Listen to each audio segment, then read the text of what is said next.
আজকে আবারও আপনাদের সামনে হাজির হলাম একটি সত্য ঘটনা নিয়ে। আশা করি সবাই ভালো আছেন। আজকের লেখাটি পাঠিয়েছেন আমাদের কাছে গুলশান থেকে। ক্রমবর্ধমান সমাজের আধুনিকতার সাথে তাল মিলিয়ে মানুষের মূল্যবোধ যে ধ্বংসের দ্বারপ্রাপ্তে, সেটা আপনারা খুব সহজেই বুঝতে পারবেন আজকের গল্পটি শুনে। সমাজটা যাচ্ছে কোথায়, দিনে দিনে কি হচ্ছে, এসব সত্যি বড়ই চিন্তার বিষয়।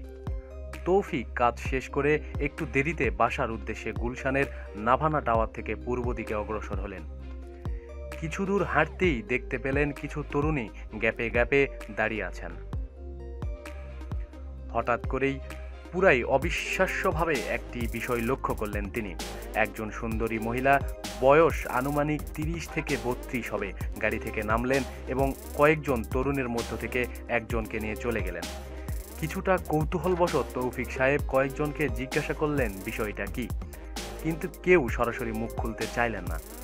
তৌফিক যা বোঝার সেটা বুঝে নিল এবং নিজেকে কৌতূহল মেটানোর জন্য নিজেই দাঁড়িয়ে রইলেন। রাত তখন অনেক, খুব একটা গাড়ি চলাচল করছে না। মাঝে মধ্যে পুলিশের টহলদার গাড়ি ছুটে চলছে। কিছু সময় দাঁড়ানোর পরে আচমকা একটি গাড়ি এসে দাঁড়িয়ে গেল তার সামনে। একটি গাড়ির ভিতর থেকে একজন সুন্দরী চিকন মহিলা তাকে ইশারায় ডাকছে। সাহস নিয়ে তৌফিক কাছেই গেলেন। তখন ভদ্রমহিলা বললেন, আজকে তুমি আমার সাথেই চলো, আগামীকাল দুপুরে আমার ড্রাইভার তোমাকে বাসায় পৌঁছে দিবে। শুধু গুলশান নয়, এমন খেলা বনানী এবং ধানমন্ডি এলাকার রহ রহ চলছে। তৌফিক সাহেব খুবই ভাগ্যবান, না চাইতেই অনেক কিছু পেয়ে গেছেন। কিন্তু তৌফিক সাহেব এই সুন্দরী মহিলার সাথে গিয়েছিলেন কিনা সেটা কিন্তু আমাদেরকে বলেনি।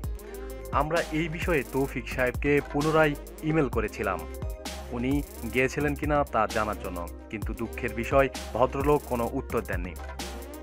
ভিউয়ার্স, আপনাদের কি মনে হয়, তৌফিক সাহেব কি ভদ্রমহিলার প্রস্তাবে রাজি হয়েছিলেন?